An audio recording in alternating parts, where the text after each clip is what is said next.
Greetings all, this is Harry Nick. And this is a less Harry Justin. On to the third and final article of the expansion packs for these new X-Wing Squadron packs that we're getting for the OG3 faction. I just want to say, now that we're sort of on this last leg of these spoilers and that kind of stuff, OG factions, I really want to see them getting some new ships. The Scum faction got the Mining Guild TIE as the last one. Empire got the TIE Brute. The Rebellion has gotten... I can't think of the last ship the Rebellion got. But we're at a stage now in 2nd edition where all 7 factions have some toys. So please, as some OG faction players, we'd love to see some more Scum ships. Where's the Razor Crest? Where is it? Please, please. Anyway. Enough about that. Enough about that rant. Let's talk about some of these new cards that have been revealed here. New Y-Wings and new Hawk pilots. We have a couple of new generic Y-Wings at Initiative 2 and 3. And you may be wondering, well, why do we have another Initiative 2 generic Y-Wing? The reason for that is it's probably going to have the tech slot, potentially even the talent slot, and the hired gun, which is the old Initiative 2, will not have the same upgrade slots. That's going to be the difference. Also, we have a new generic at Initiative 3 with the Amaxine Warrior as well. This guy right here. So, that's some... Yeah, now, both of these are sort of related to the First Order, which is why they're getting the tech slot. Indeed. The tech slot, of course, being like the upgrade slot we give things that belong in that era of the Star Wars universe. Scum, of course, spans all 3 major eras. So, it makes sense. Also, it'll mean that Scum have not only another ship that has tech, the quad jumper already has tech slots, but it also means we finally get a pack with a bunch of the tech cards in it. Let's have a look at some of these named pilots, starting with these Y-Wings. Initiative 4 and Initiative 5. Let's go up through Initiative. First of all, Initiative 4, Arliz Hadrazian. I should have read this before I started recording this video. Arliz Hadrazian. Crimson Blade. Ooh, Crimson Blade, I like that. After you perform a forward arc attack, if you're damaged, you may change one of your eyeball results to a crit result. While you defend, if you are damaged, you must change one of your eyeball results to a blank result. Now, so it's almost sort of like the start of Fanatical at the first bit. Yeah, kind of, absolutely. Which I think is a good effect to have on Scum. And if it's going to be a First Order-y type ship, yeah, sure, why not? Now, for you newer players out there, this is a common error that a lot of new players use. Now, this specifically says a forward arc attack. That does not mean when your turret's facing forward. It must be the attack that's on this pilot card. Conversely, some people made this mistake with the Wedge Antilles card on the A-Wing. It says your opponent must be in your forward-facing arc. It does not mean that you can use the turret facing backwards because the turret card also changes the requirement of your attack. It's physical location of your opponent's ship versus the kind of attack. Just want to make sure we're all across that because don't get confused by that or this. This doesn't work with a turret at all. It must be the primary attack. Good. Yeah. We're all on the same page? Actually, speaking of not understanding things, this bit at the end, when you defend, if you are damaged, you must change one of your eyeball results to a blank result. Yeah. Is that before conversion or after conversion of focus results? Well, it must be before, otherwise it doesn't do anything. That's what I was thinking. But it is a bit ambiguous in that. Must effects, my understanding is they pretty much always go first. That's pretty much how it is. But if you had a focus token and you converted the result before you had to change it, well, then what's the point of having this ability? Yeah, that's what I was thinking. Like, why is that there? But yeah, I just wanted to make sure. Exactly right. It'll be FAQ to say, no, you can't spend your focus token first. That would mean this has no downside. Makes perfect sense. You're not going to use this with a turret, but that ability, that first ability, so it does work with torpedoes. Sorry, I made a mistake earlier. If you commented on that already and didn't wait for me to correct myself, I see you, by the way. So this works with torpedoes as well, which is good. Is that so great? Obviously, Protons already has, the focus to crit. That's already a thing on Protons. A plasma torpedo, say, we have a bit of extra damage on it. It's got to be damaged already. Like, I don't know if this is good enough. That's the main thing I'm thinking here. The second sentence is annoying, I guess. Like, it's not the end of the world. You're just not going to take focus on defense. Whoop-de-doo, go aggressive. That's not the end of the world. Yeah. But I don't know. Like, this with the torpedo, it seems okay. It doesn't wow me. At the same time, the ceiling's pretty high, but it's got to take damage. Like, that's the only thing I have with this card. Like, it doesn't sort of wow me. Doesn't work with turrets. But it's all right with bombs, I guess. Like a bomb and a torpedo. Yeah, just good. Just not great to my response. Just a different way to fly. It ain't no caval, but maybe that's okay. Let's move up through initiative and take a look at Limakai is the next one. Yes, Limakai is the next one. Initiative 5. Opportunity knocks. Before you engage, if you're not in enemy ship's forward-facing arc, you may acquire a lock on an enemy ship in your forward half. So it could be a ship directly next to you as well. I like free target locks. Yeah, I'm down for this. This is really good. Obviously working pretty well with turrets as well. Yes, it works well with torpedoes because it gets you the target lock that you need to fire the torpedo. It works with turrets because you can shoot sideways with it. Like if you're flanking an opponent, it just seems really, really decent. I like the fact that we have a decent brawler ability on this and Caval. I feel like these two ships together could be quite good. Caval, of course, just getting bonus dice on all the turret attacks, which is just awesome. Yeah, there's not really much to say here. Like, it's versatile. It works on basically all the things a Ywing wants to be doing. I don't think it really cares that much about bombs, but that's okay as well. I guess if you're flying aggressively, bombs are already good anyway. But, yeah, I already love Caval. Like, it's been a ship I've flown a lot since the start of 2nd edition. And like a 2 Y-Wing build. 2 Y-Wings and Boba Fett, I can see that being a thing. I don't know if it's overly meta-worthy, but it seems like something that's pretty accessible. Like new players, this isn't too complicated. It's not too hard to work around. And it's the kind of thing that you learn, like, oh, the better I fly, the more I trigger this ability. And the more it does. I'm like, yeah, it seems really decent. We also had a Hawk revealed in this article. So we already had Cannon Jarrus revealed previously, which, as I said before, is a great ability to have on Scum. But today we're going to have a look at Gamut Key, Initiative 3. At the start of the end phase, you may spend 2 charge to choose yourself or a ship in your turret with 1 or more circular tokens.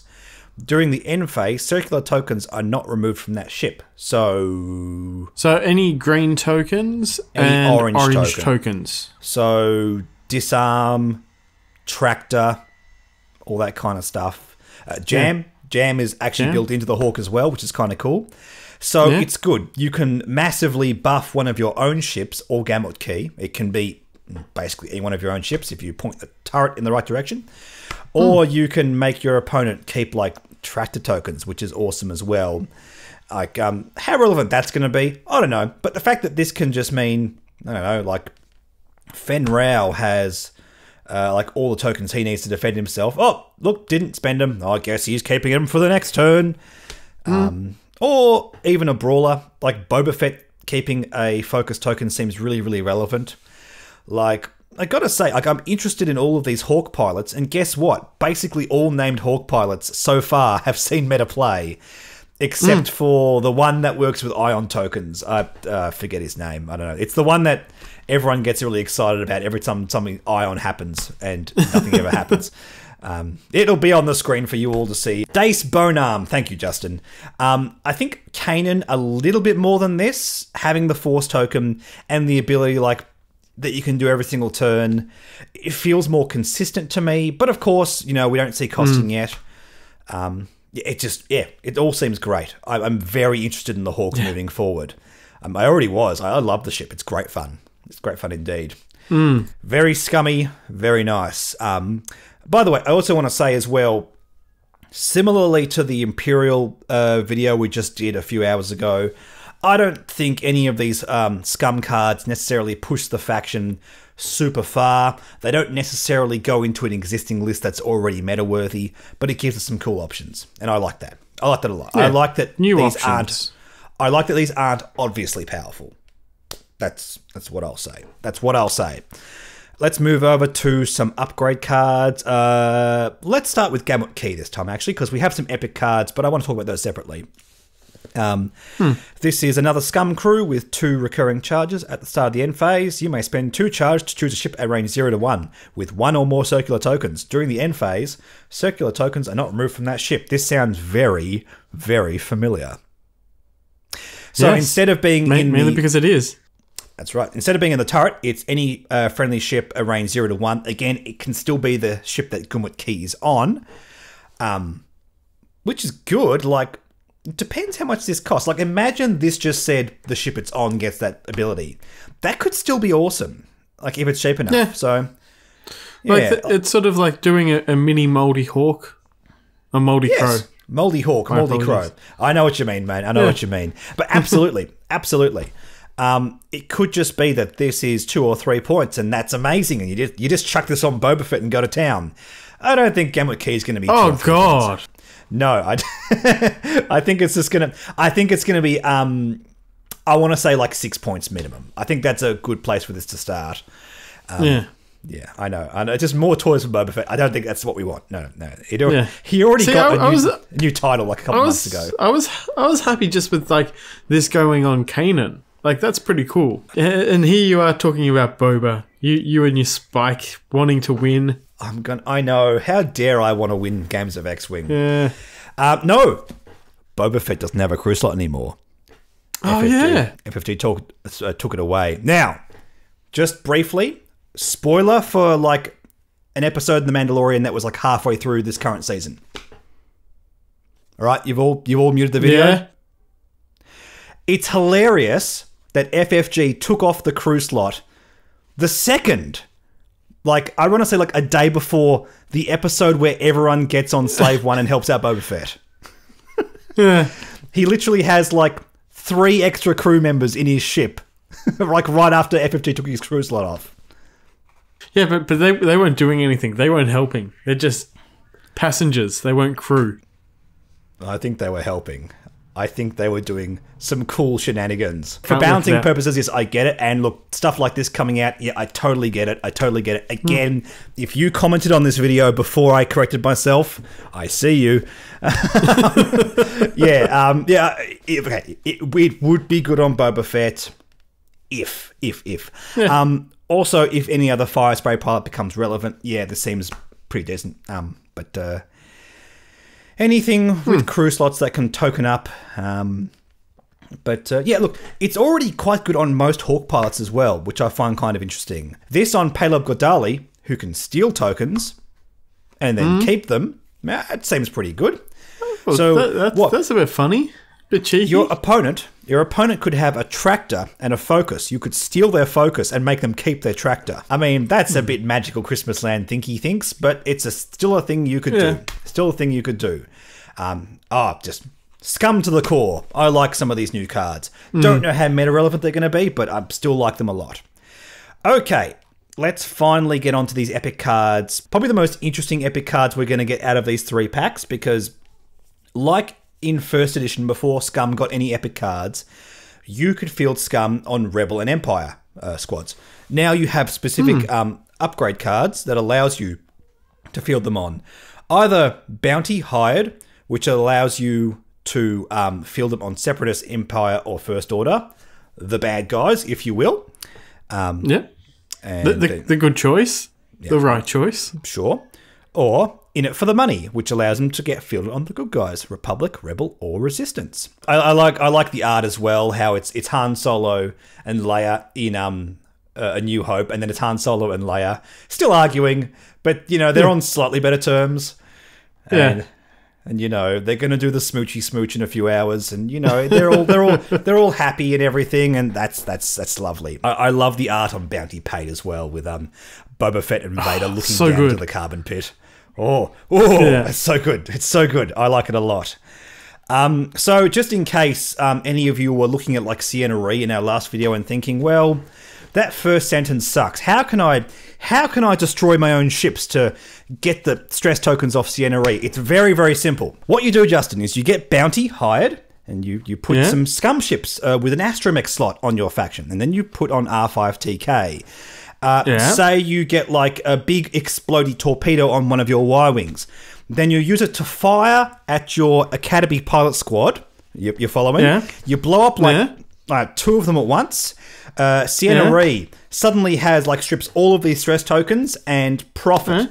It only cost you like 5 Academy pilots. Brain. Big brain thinky. Big brain plans. Big brain plays by Hairy Nick. That's patented. Don't do that. God, I'm sure there are some crazy combos we can think of. In fact, in the comment section below, like putting Scum on one of the other 6 factions, I'm sure there must be a very dumb combo in there somewhere that just breaks the game. Break something. Something's going to break. Going cross factions before. Basically, this was a requirement in 1st edition because Scum had no epic ships. Now Scum does actually have an epic ship, so it's kind of interesting they're still doing this, but it's very limited in the way they do it. It's just like 1 ship, so that's okay. Very cool pack. I like it a lot. Again, I feel like the Rebel pack got a lot of toys that it wanted.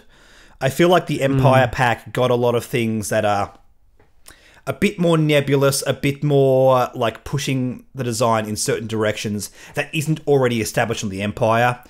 And Scum is kind of a wash. Like, there are some interesting things. I don't think anything in this pack is obviously more powerful than anything Scum already has, but I like the options it gives. I love that it's giving us a bunch of bomb cards, a bunch of tech cards. Just, I think people's expectations have sort of coloured what they thought that Empire pack was going to be, and that's why they're getting, like, a bit salty over it. That's what I'm going to say. That's what I'm going to say. Yeah. I think, they've still got to realise they still got Vader out of this. Oh yeah, still got Vader. Oh yeah, Vader's going to be nuts. Like, don't discount that pack. Based on that thing. Have a look at Squad Builder right now. It's Vader sitting at 200 points even. That's your list. I think that's your list. There you go. That's pretty good. Just buy. There you go. New players. You have 1 pack you have to buy to play competitive X-Wing. On that note, if this new Vader article reveals anything new, me and Justin will cover it. Apart from that, we do know that the stock is making its way into various shops worldwide. And if any of you have been following this game for a while, that usually means something's about to leak. So we'll see what happens. If there's anything remaining, we might have to do like another little quick video like, oh, these are the little bits and pieces that weren't revealed in articles. But in the meantime, as news develops, me and Justin will cover it. Thank you all so much for watching. Justin, thank you for joining me on this adventure of the Squadron pack reveal articles. Yeah, we just need one more Squadron pack for a really good team. The best team, the first team, the team that's always first. Oddly enough, they came last as well. Don't forget to like and subscribe. Ring that bell icon so YouTube is happy. I don't understand why, but do it. And also, do the thing. Social media, Patreon, all of that cool stuff is down in the description below. It's all there. You can join it. You can support the channel in all kinds of various ways. It's great fun. Yeah, we might be looking at doing another tournament sometime soon. Indeed. Might be a bit of fun. Indeed, indeed. With all that in mind, me and Justin will catch all of you in the next video. Bye.